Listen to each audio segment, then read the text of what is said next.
¿Qué tal? En esta ocasión vamos a revisar las actividades de la sesión número 5. Es una sesión muy corta, pero desafiante desde el punto de vista porque nos amplía más la necesidad de diferenciar dos mundos que hasta ahorita hemos estado explotando a lo largo de esta secuencia número 3 que se llama la mezcla o las mezclas de este curso de ciencias de tercer grado. Y es que hemos estado insistiendo en que las mezclas son u homogéneas o heterogéneas. Y oye, ¿y qué pasa con las que no serían ni una ni la otra? O como que está en el límite, así como nos causa dudas. En algún momento recuerda que habíamos planteado, por ejemplo, el estudio de la mayonesa, que de repente, claro, entendiendo una mayonesa no industrializada, una mayonesa casera, que incluso vimos por ahí la receta en algún otro video, pero que si tú dejas la mayonesa quieta, la dejas en paz, tarde o temprano se empiezan a separar los componentes. Entonces, lo que tú al principio pensabas que era una mezcla homogénea, se te convierte en una mezcla heterogénea, porque si tú la dejas, digamos, quieta un tiempo, vamos un día, digamos, verás que se separan en fases. Ya vimos lo que es una fase. O sea, por ejemplo, en la mezcla de la mayonesa podrías ver el jugo de limón y podrías ver el aceite y podrías ver algún otro componente de tu mezcla que tú conoces como mayonesa. Ahora, pero hay otros tipos de mezclas que también son desafiantes precisamente por eso. Entonces aquí tenemos el mundo de los coloides y las suspensiones. Y dice, si tratas de clasificar todas las mezclas que encuentres en homogéneas y heterogéneas, notarás que algunos casos son más complicados que otros. ¿Cómo clasificarías la leche, la neblina y el agua lodosa? No son mezclas homogéneas, porque en ellas se puede identificar algo más que agua o aire. Y tampoco son heterogéneas porque el otro componente es difícil de identificar. A estos tipos de mezclas se le conoce como coloides o suspensiones, dependiendo del tamaño de las partículas. Y para separar sus componentes se usan métodos especializados. Y bueno, cuando hablamos de leche, vamos a centrarnos más en una leche natural, no tanto en una leche, digamos, procesada, ya de cartón. Porque ahí sí te pasaría la misma situación que con la mayonesa. Pero sería más notable en una leche de vaca, que tú puedes ver que sí, parecería que toda es blanca. Sin embargo, si te pones atento, vas a ver que están ahí viajando, ahí andan nadando, y no necesariamente en la superficie, como sucede en la mezcla del agua con el aceite. Ahí verías mezclas, gotitas de aceite en toda esa sustancia blanquizca que formaría la leche.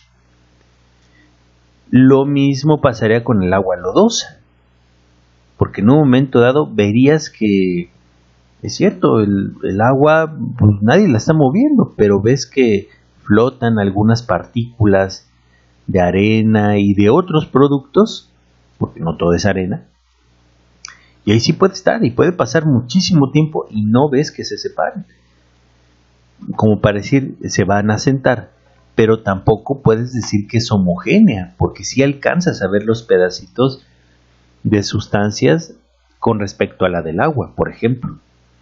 Y en la neblina también, sobre todo se nota cuando prendes los faros de un automóvil, no solamente ves, digamos, esa como capa de blanquizca, no, si lo ves, y digo, probablemente a lo mejor nunca le has puesto demasiada atención, pero trata de ver un video de la neblina y no es una mezcla homogénea, a comparación que pudiera ser el aire.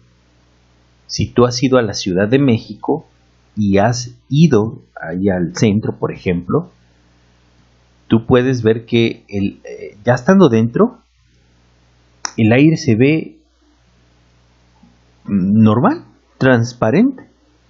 Y sin embargo no puedes decir que es solamente oxígeno, porque en realidad tú lo percibes y huele a smog o huele a otro tipo de productos, pero tú no alcanzas a ver nada. Ahí es muy distinto en comparación con la neblina. Entonces, estos productos o estas mezclas se les conocen como coloides o suspensiones dependiendo pues de las partículas. ¿Sí? Entonces, aquí el autor del libro nos propone que analicemos el efecto Tyndall, es decir, qué pasaría si a esa mezcla le proyectas un haz de luz. Como tú puedes ver, por ejemplo, aquí se está agrandando en una disolución, no se vería la luz aquí dentro del vaso. ¿Por qué? Porque, digamos, están tan dispersas las partículas que los rayos de luz, que serían estas líneas, estas flechas azules, las atraviesan, pero no chocan con las partículas. En cambio, cuando las partículas son muy grandes, va a haber algunos haces de luz que sí van a chocar y se van a desviar, que esto se llama difracción. Entonces, vamos a ver que hay que rescatar algunas ideas antes de llegar a este esquema. Y yo te propongo que investiguemos, por ejemplo, retomemos, por ejemplo, ¿no son mezclas homogéneas? ¿Sí? No podemos llamarlas homogéneas, pero tampoco heterogéneas. Porque el otro componente es difícil de identificar. O sea, hay alguno de esos componentes que no se pueden ver. A este tipo de mezclas se les conoce como coloides o suspensiones, dependiendo del tamaño de las partículas. Yo hay cosas que sí, digamos, pude rescatar del libro y otras que hay que investigar. Aquí me gustaría más que investigaras algo que estuviera, digamos, entendible más para ti. Yo voy a tratar de explicar lo que aquí te propongo. En este caso, por ejemplo, dice, los coloides son mezclas intermedias entre las soluciones y las suspensiones. Las partículas en los coloides son más grandes que las moléculas que forman las soluciones. Por eso aquí en el libro, esto sería una solución. Esto, por ejemplo, agua con sal. Pero aquí sería un coloide. Entonces aquí, por ejemplo, como con la neblina. Entonces aquí sí va a ser un poquito difícil que no se vea. Incluso ahorita vamos a ver algunas imágenes. No quiero poner el video porque no sé si por derechos de autor sea posible, digamos, que nos quiten este video. Entonces, lo que puedo ponerte es información que rescatamos. ¿Y qué quiero rescatar?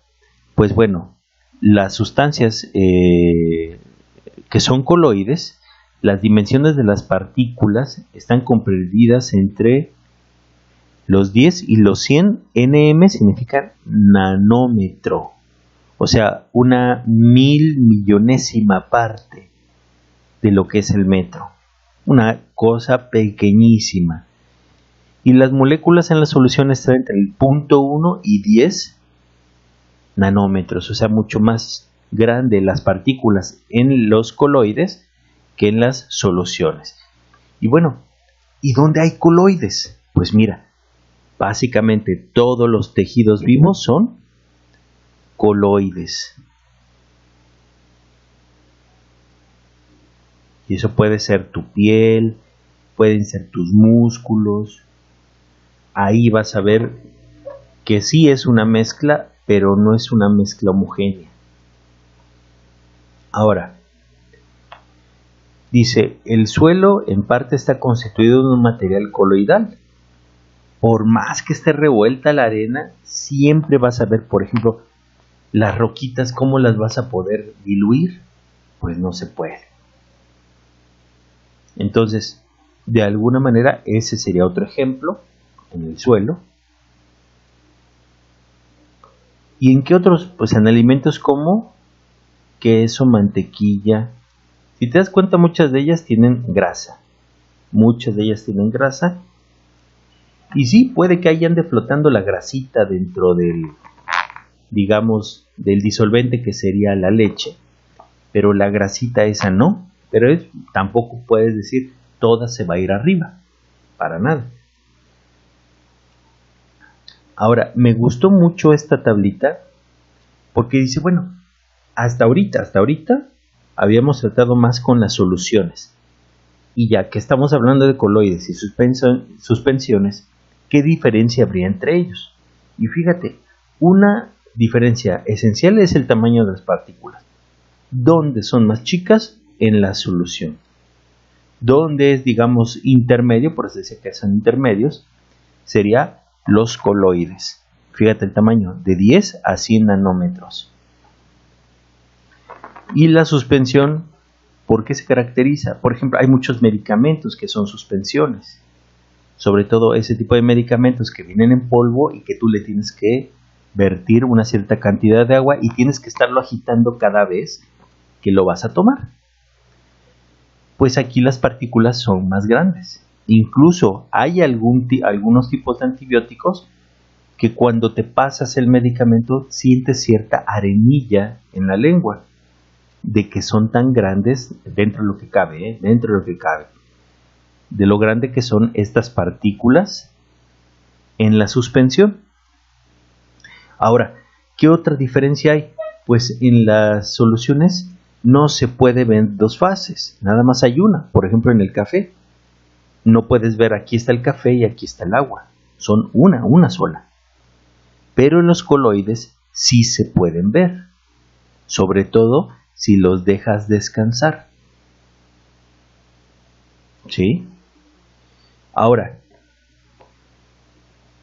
básicamente las soluciones podrían ser homogéneas, las suspensiones heterogéneas porque sí puedes ver con mayor claridad las partículas ahí flotando. Déjame ver si te puedo enseñar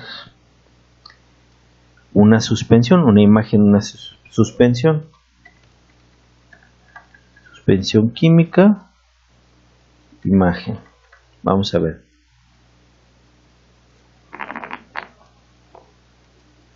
Mira, por ejemplo en este. Claro, tú los ves y son unos puntitos, pero sí se alcanzan a ver alguna de esas, digamos, partículas. Claro, es cierto que a veces no es lo mismo ponerte una imagen animada, como sería esta, a, por ejemplo, presentarte algo como esto. ¿Sí? Aquí, por ejemplo, tú alcanzas a ver que las partículas sí, va a estar ahí flotando en algún momento, pero tarde o temprano se van a sedimentar y ves las dos fases. La fase de la arenilla y la fase del agua. ¿Sí? Y así como esa, hay otras más. Bien. Ahora, ¿y qué pasa con los coloides? Pues bueno, también son dos fases. Pero ni se puede considerar homogénea, ni se puede considerar heterogénea. Ahora, ¿qué es lo que te están diciendo? La solución no se separa si se reposa. El coloide tampoco. En el caso de la suspensión, sí se separa al reposar. Por ejemplo, en esta imagen que habíamos visto, que fuera, digamos, agua enlodada, pues sí, pues un tiempo vas a verlo toda, digamos, oscura el agua, pero si dejaras de mover o por alguna razón dejara de llover, no sé, ese contenedor de agua, verás que al final la arenilla se va hacia abajo. ¿Sí? Entonces, Ese es un elemento bien importante para determinar cuándo es una suspensión. La suspensión, si la dejas descansar, se va a ir, como le pasa, por ejemplo, también otro ejemplo, con el medicamento. Metes tu suspensión, ya que mezclaste el polvo con el agua en el refrigerador, porque generalmente los antibióticos hay que meterlos al refrigerador. Si tú lo dejas de aquí a la siguiente toma, que sean dentro de 12 horas, 8 horas, vas a tener que agitar tu medicamento para podérselo aplicar al paciente. Ahora, aquí lo que me gustaría ver es este último detalle con la prueba de Tyndall. Las soluciones van a ser transparentes, pero las que no van a ser transparentes son los coloides y las suspensiones. El que menos transparente va a ser es la suspensión. El que pudiera ser un poco transparente sería el coloide. Y para eso, por ejemplo, un experimento coloide con efecto Tyndall sería, por ejemplo, una mezcla de maicena con agua. Y aquí este es vinagre. Y fíjate como el vinagre no pasa, digo, si estuvieras arriba de los vasitos, no alcanzas a ver el haz de luz viajar. ¿Por qué? Porque no choca con sus partículas y viaja sin interrupciones. Pero cuando llegas a la maicena, las partículas de maicena que estaban por ahí flotando van a empezar a chocar y es cuando tú sí puedes ver el haz de luz. Entonces, en un coloide, la luz del láser se refracta, o sea, cambia de su dirección. La luz choca con esas partículas y es posible ver el haz de luz. A eso se refiere. En este caso, es un, digamos, un rayo suave, no está tan intenso. Incluso me gustó mucho esta imagen, claro, está en inglés, digo, estos son coloides, que nos dicen el rayo de luz es visible. Y como ejemplo, por ejemplo, puedes probar para el coloide la leche. Y en el caso de la suspensión, también el rayo es visible, pero es todavía más visible. Por ejemplo, harina y agua.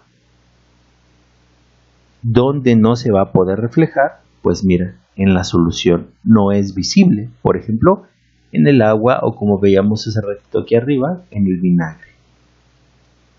Pero la prueba de fuego era esta prueba de el efecto Tyndall.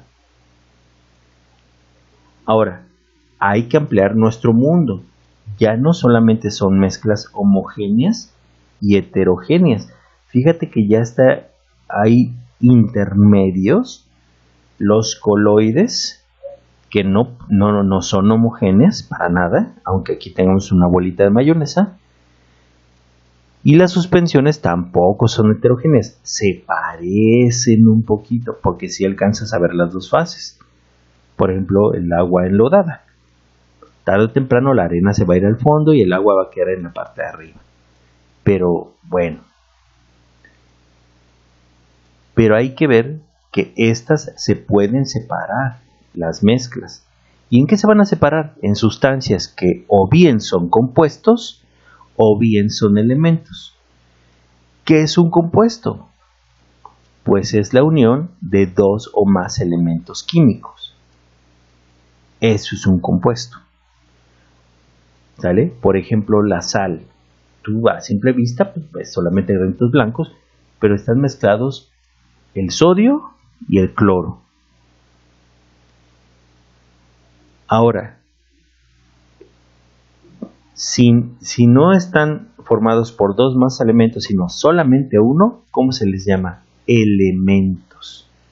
Claro, es muy difícil encontrar muchos ejemplos de elementos que se encuentren puros. Generalmente están mezclados y se necesita de un proceso para obtenerlos de manera pura. Bien, entonces me gustaría que le echaras un clavadazo a lo que es los coloides, las suspensiones. Por supuesto que puedes buscar, digamos, tabla suspensiones suspensiones y coloides. Ejemplos. A ver si viniera alguna que te pudiera ahí más o menos explicar. Alguna que fuera un poquito más clara. Mira, aquí viene otra tablita, viene algún ejemplo. Viene la suspensión, los glóbulos rojos. Quienes hemos ido al laboratorio sabrás que si te sacan sangre y tú dejas el tubo de ensayo, digamos, sin tocar, vas a ver que una parte de tu sangre se va a separar, que sería la del agua con respecto a los otros compuestos. Por ejemplo, quienes hemos probado un poco de nuestra sangre sabrás que sabe un poco a hierro, por ejemplo. Entonces, trata de buscar algunos ejemplos con imágenes de preferencia que pudieran ayudarte a explicar las diferencias entre uno y otro. Pero bueno, me gustaría entonces que le des tu tiempo para revisar tus notas. Yo aquí trato de pasar las páginas, digamos, de una forma más pausada, para que compares tus notas, tomes tus notas, hagas tus dibujos o hagas el experimento. Si es que tienes materiales así en casa, pues podrías hacerlo. Siempre hay una invitación a poner tus notas, ponerle dibujos y de alguna manera seguir estudiando en este proceso que es un aprendizaje a distancia. Te agradezco tu tiempo y nos estaremos viendo en el siguiente video. Hasta luego.